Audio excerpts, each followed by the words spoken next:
everybody has an opinion on the Olympics. I've heard comments on they took it too far. It's appalling, that it's disgusting, that it's a mockery on Christianity, that they wouldn't do that to the Islamists. It was founded as a pagan event.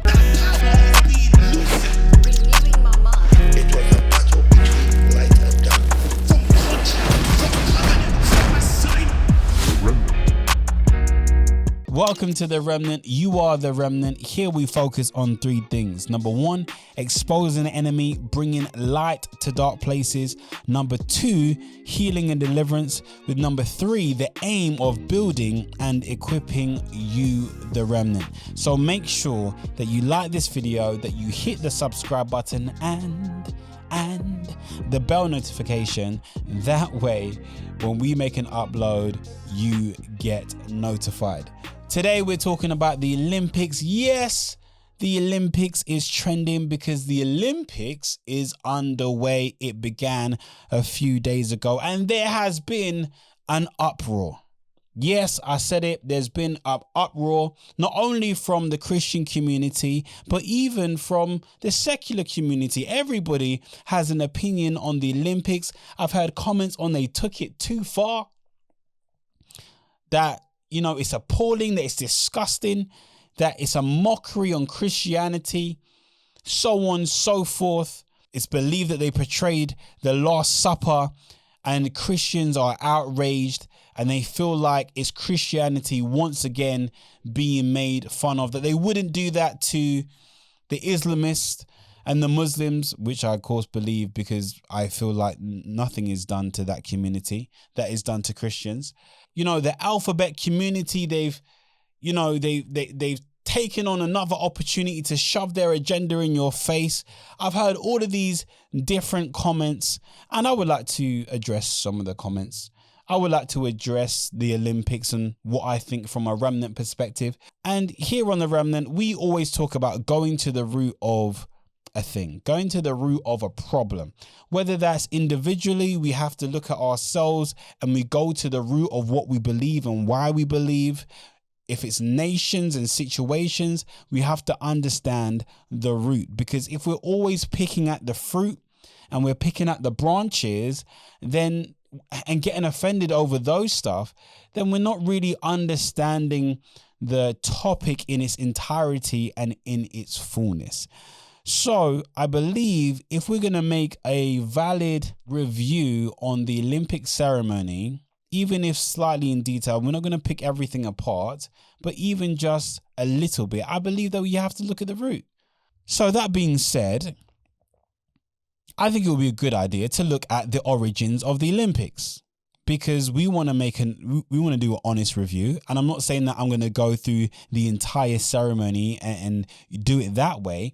But I just want to, highlight my opinion and go back to the roots of the Olympics for us to really understand what the Olympics is all about. Okay, because the 2024 Olympics is founded on the original Olympics. So we have to look, where did the Olympics even come from in the first place? So the Olympics, let's go back to the origins. So it's believed that the first Olympics was founded around 776 BC, and it was birthed, you may know this already, in ancient Greece, Olympia, in honor of the god Zeus. So it was founded as a pagan event in honor of a Greek god and not in honor of the Christian god. Now, I would say if the foundations are wrong, then everything built upon that foundation will be questionable, to say the least. We're speaking about how can the Olympics, how can the opening ceremony be highlighting this stuff, be showing and displaying this kind of content, yet we're not taking into consideration how it was founded. We saw the same thing, London 2012, And we uproared again and we said, this is absolutely disgusting. It's so satanic, which it was. I'm not making an excuse for it. It was definitely satanic. But when you look at the root of things, you begin to understand why these things are introduced and displayed as a part of the Olympics. Now, let's look at some different other elements. That doesn't even make sense. Let's look at other elements that are a part of the Olympics. Now, you may not be aware, but there's an Olympic oath that they take at the beginning of the Olympics. Now, my Bible says this. I'm not really about oaths. I made a video on oaths, the truth behind Scouts and the Cubs, I believe it's called. And I believe that we shouldn't even be taking oaths. James 5:12 says this. It says, but above all, my brethren, do not swear either by heaven or by earth, or with any other oath. But let your yes be yes, and your no be no, lest you fall into judgment. So for me, I don't really believe in taking oaths. What that scripture is saying is, there's no need to take an oath when your yes is yes and your no is no. Okay? Now, this year's oaths were taken by Florent Manadou and Melinda Robert Micon, I believe you pronounce it. And this practice and this type of oath was introduced in 1920. And they're basically promising that they would, be good, that, they don't want to take drugs or anything like that. And they promise, good sportsmanship, basically. Now, this 1920 oath that came into practice then was inspired by the oaths taken in ancient Greece to the statue of Zeus. So back in ancient Greece, before the ceremony, they would take an oath and they would swear to the statue of Zeus. Okay, this is the foundations of the Olympics. Let's go on. The Olympic flame. You've seen the Olympic flame. If you ever watched the Olympics, you would have seen the Olympic flame and the torch and the fire that goes round to different nations, and they get marathon runners and they pass the torch on. But let's look at the origins of the Olympic flame. The Olympic flame was introduced in 1928, but its origin was from ancient Greece once again. So really, yes, it was introduced in 1928, but I would say, no, it was reintroduced in 1928. Now, it was considered the sacred fire, and it was lit and burnt throughout the games on the altar. We know what an altar is. We speak about it all the time. On the altar of Hestia, the Greek goddess, the goddess of sacrificial fire. It would be the high priestess that would light the flame, and this happened also in 2024. So this is a pagan ritual that is done every year that people don't realize. In fact, it's done like 100 days before the Olympics starts, and they light the flame. I want to show you this actually, because it was done this year as well. So let's look at it. Waiting for us at the temple. Look at this. Look, it's done in an ancient temple. Say no more. We have the priestesses featuring the high priestess as well. Did you hear that? So this is 2024, 100 days before the Olympics. They're in a temple, an ancient temple. I'm not sure if this is Apollo's temple or if this is that goddess's temple, but they're here in the temple. You can see it. And they've mentioned that there's a high priestess there and a priestess there. This is a whole ritual. the artistic director of the flame lighting ceremony, and the choreographer, Artemis Ignatiu, who will, in a few moments' time, formally, there she is, when she will strike the drum, that will formally begin the torch lighting ceremony. Look, so they're all walking in now. They're all walking into the temple to be a part of the ritual of the flame. And they spark the flame, I believe, using a mirror. That's interesting. The distinguished guests led, of course, by the president. Και τα αγάλματα που θασμιλεύονταν προς τιμήν τους και τοποθετούνταν. And then they're all walking. I'm not going to go through the whole video. And then it starts. The Olympic flame to life with the help of a parabolic polished mirror before handing it to the first torch bearer.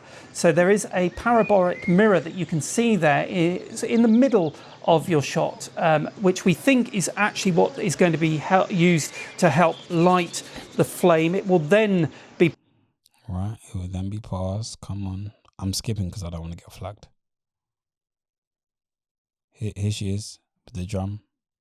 On Greek soil, some 600 torchbearers will carry the flame over a distance of 5,000 kilometres through 41 different municipalities and areas of Greece before... Principalities and areas of Greece. People, man. Look.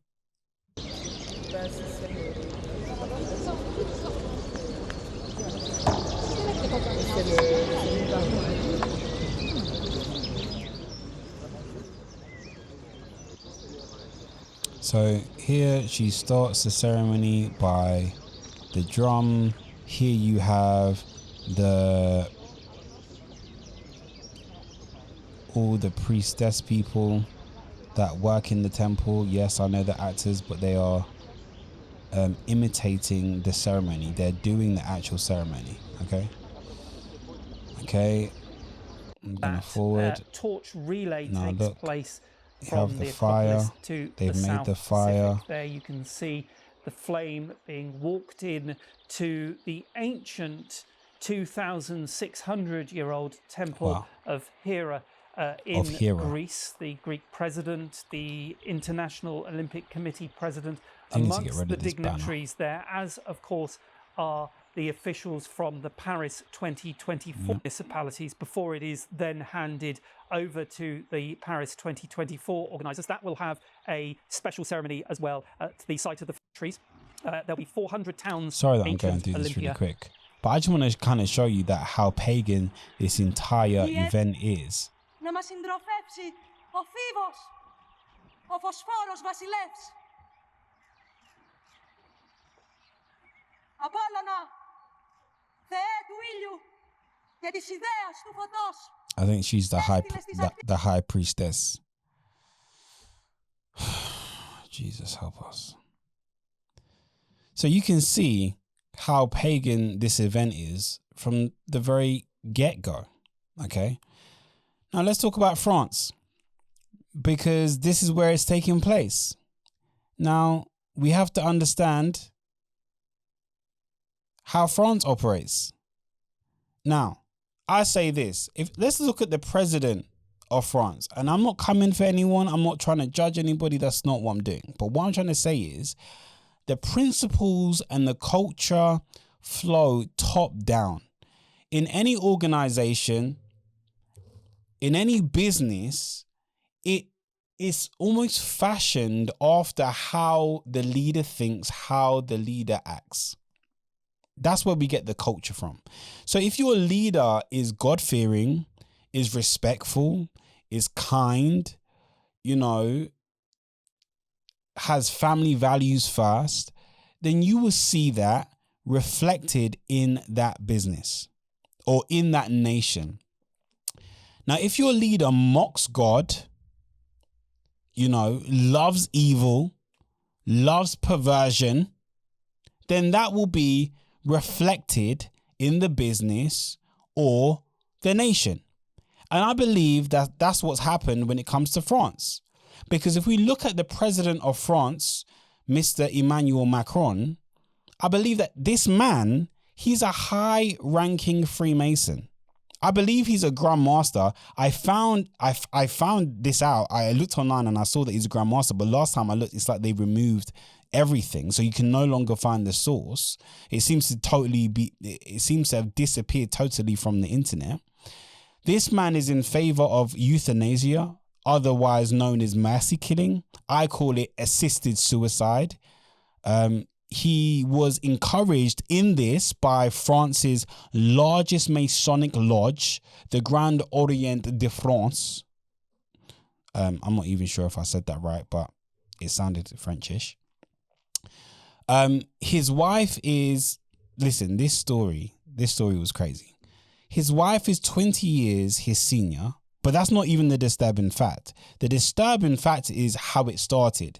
His wife was his teacher, and he was the classmate of her daughter when he was 15 and she was 39. And this is when they started their relationship. See, I would call that pedophilia. He's also now appointed the first openly gay Prime Minister of France. And there has been rumors, and I'm not trying to spread rumors, that he's also kind of in the closet as well. I'm not judging on that. I'm just saying that's what's floating around. So you can see that from top down, that not only is the Olympics pagan at its core, that the leader of France also does not encourage Christian values in any way, because of the things that I've listed. And we also know that France's history with being overly a sexual culture. Okay. Now, when it comes to the opening ceremony, I don't feel like I need to actually say much on this, because I think that when you understand that the whole thing's pagan anyway, then why would you be offended at something that's pagan, right? Now, the Last Supper, this issue of the Last Supper, it could be the Last Supper. It could be a mockery, but it could also be the feast of Dionysus, right? And that's who that blue man was representing. He was representing that spirit and that god. Okay. You also have that woman that has the 7 things. I believe that is the Libertas spirit, that god. The Statue of Liberty is also a god, if you didn't know. So in conclusion, I would say, why are we expecting anything less when the origins of the games are pagan in and of themselves? You know that ancient Greece was all about sexuality. It was all about orgies. It was all about men dressing as women. This would be the perfect opportunity for that community and the rainbow community to take advantage of in core of the games, because that's what the Olympics is about. This is what it was founded as. It's paganism at its root. And what France did was just succumb to the lewdness of ancient Greece by showcasing this to the world. Now, the question is, do I think that it's a direct mockery of Christianity? I don't know. Isn't anything that's pagan or secular at its roots? Anything that doesn't glorify God, isn't it a mockery of God? So yes, in a way, I believe that it's a direct mockery, but I don't understand why we think that it's just about sports. The Olympics is not just about sports. It's in honor of ancient gods. Let me know what you think in the comments below. Until next time, God bless.